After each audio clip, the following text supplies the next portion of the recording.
And last but not least, we head to National 2 West, where the biggest shift in the title race occurred in round 24, because Clifton are now in pole position for promotion to National 1 after an almighty 41-26 victory over title rivals Camborne at a packed out Station Road. Now, those who tuned in to last week's show will know we dubbed this as a possible title showdown between the top two, but it is now Clifton who lead the way, as a hat-trick from winger Zach Hamid helped the Lavender and Blacks to arguably one of their biggest results in their history. Camborne did pose a threat to Clifton's lead throughout the afternoon in Bristol, but the lead was never relinquished from the 15th minute on by Clifton, as they went on to secure a 7th straight win and leapfrog Camborne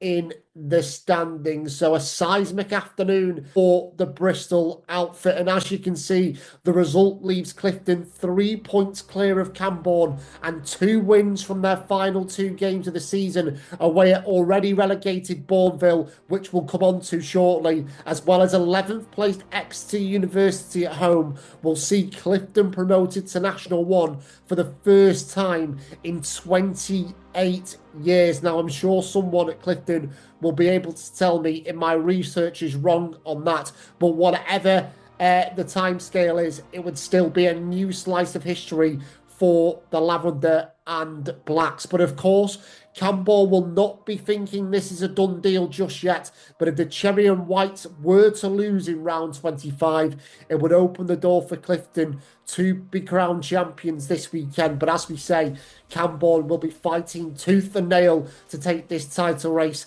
down to the final day. There is also some symmetry about Camborne's remaining fixtures too, as they also play 2 sides in the current bottom 4, with Camborne hosting Devonport Services this weekend before travelling to 12th place Macclesfield on the final day. But after what has been an absolutely brilliant season for Steve Larkins' side, will 2 defeats from their last 3 games prove to be a decisive phase of the season for them? Well, we've got 2 games left to find out if there will be another twist in the tale in terms of the title race, but there will not be any late drama in terms of the relegation situation, as both Devonport Services and Bourneville had their fate sealed in round 24. As we said last week, Devonport Services boss Ben Russell was almost resigned to relegation at the end of March, and it was confirmed last time out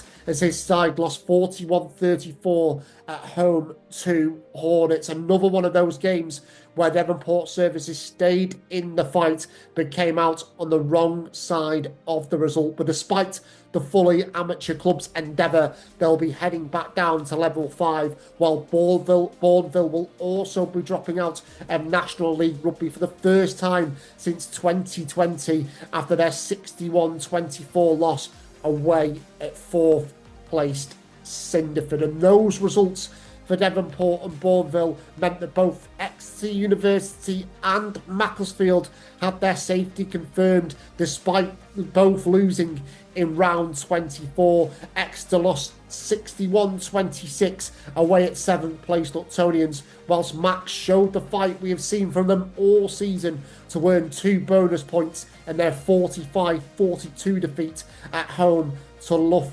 Students. And Macclesfield boss Matt Coleridge was proud as punch with his players, the backroom staff and the club as a whole following full time last Saturday,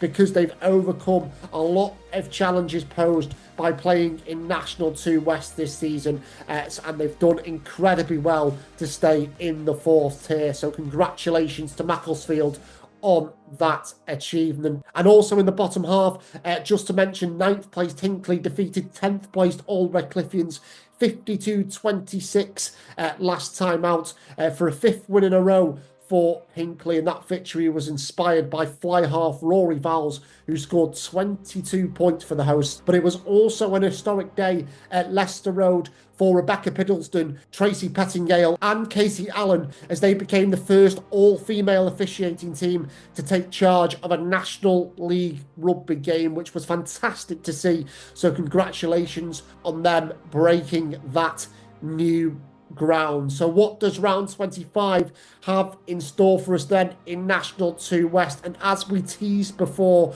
the new league leaders Clifton do travel to an already relegated Bourneville this weekend. Clifton director of rugby Matt Salter described last week's game versus Camborne like a quarter-final, and now their trip to the Midlands will now be their semi-final as they look to take another step towards the title, while Camborne will be heavy favourites to take the promotion race right to the wire. Town have won all 12 of their home games this term and take on bottom of the table and already relegated Devonport Services on Saturday at the recreation grounds. Meanwhile, across the rest of the division, the race to finish in third and fourth spots is worth keeping an eye on, with 9 points separating third and ninth in the table. And those two sides meet this weekend, with Taunton, who are currently occupying the bronze medal spot, looking to bounce back from their 29-27 loss to Redruth in round 24